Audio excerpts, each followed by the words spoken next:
All right, so hey there. Thanks for checking out my walk and talk video here today. Unfortunately, I don't really have a whole lot of really good things to talk about. In the last 2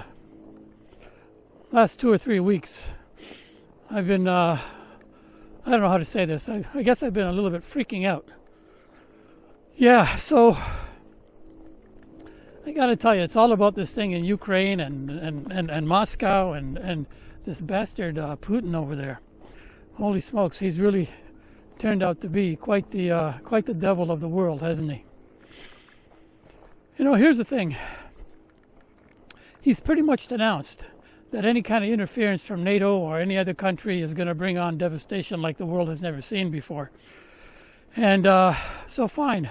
NATO has been trying to keep a hands-off approach as far as Ukraine is concerned, although, they're trying to send in some assistance in terms of beefing up their military with Stinger missiles and javelins and that kind of thing.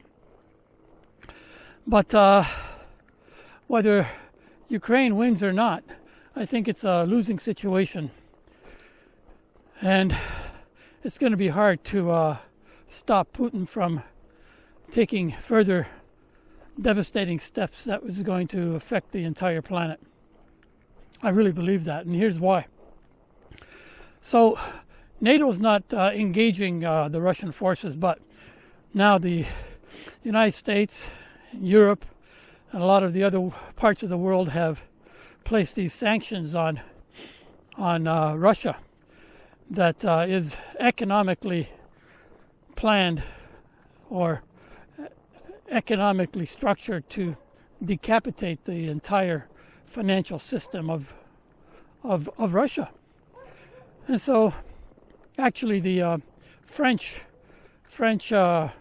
Minister of Finance just yesterday or a couple of days ago had said that their intention is for the European Union to collapse the financial system of Russia and to wage financial war. To which Medvedev, the former Prime Minister of Russia, replied. He's now chairman of the Security Council in Russia. He said that the French Prime Minister better be careful what he says, because financial wars can lead to real wars. So, when Russia's going to be backed up into a corner and their whole financial system is going to fall and deteriorate into oblivion, Putin's going to have no choice. He's going to say, well, if I got to go down, I'm taking the rest of the world with me. He's that kind of a bastard. He really is. And so, folks, the way I look at it is like this. There's only one way, in my humble opinion, that this is going to end in a positive way for the world. It's not going to be through sanctions. It's not going to be through war, of course. It's going to be just one way. Putin has to be taken out. He has to be taken out. He has to be assassinated, or maybe just arrested. His generals are the ones that need to wake up and realize that this is a madman who's leading them. They have to just stand up from that long table that Putin sits at, and the generals are on the other end, like you've seen already in various pictures on the internet and on TV. And they need to walk up to him and arrest him and saying, "You're done. You're being arrested for war crimes." Or have one of his Secret Service men have enough guts and enough and to be enough of a human being to walk up to this POS of a human being, Putin, and put a damn bullet in his head and be done with it. That's the only way. That's the only way. He's got to be arrested. He's got to be taken out. And it has to be done by the generals, I believe, because they're the ones that have the power. They have the military. And yeah, I guess that would be tantamount to maybe a military coup or something. But in this particular scenario, I would welcome it. And then have the generals pick someone else that they can trust to be their politician and leader. That's the only way. You know, here's the thing. About a month ago, there was the unveiling of the updated Doomsday Clock. You know about the Doomsday Clock, right? It tells us how many minutes till midnight. And midnight, when the clock strikes, it's game over for humanity. Yeah, so they unveiled the clock, and it was set at 100 minutes to midnight. And that was a month ago.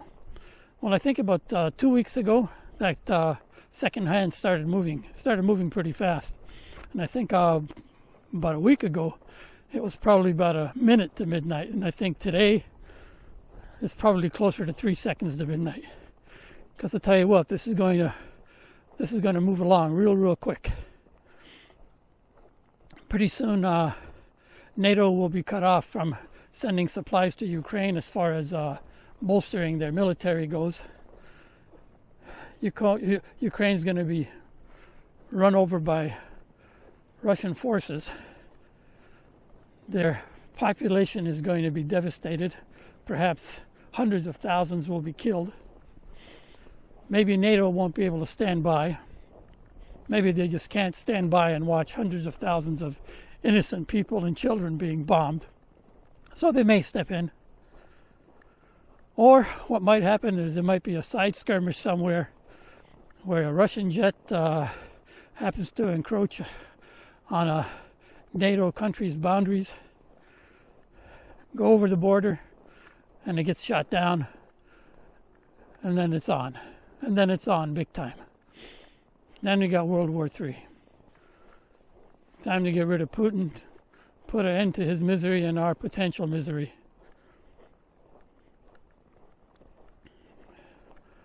I never thought a month ago that I'd be talking about being annihilated with nuclear bombs. I mean, what is going on in the world? What is happening? This is 2022, and we're talking about World War III. So, that's it, my friends. That's my walk and talk for today.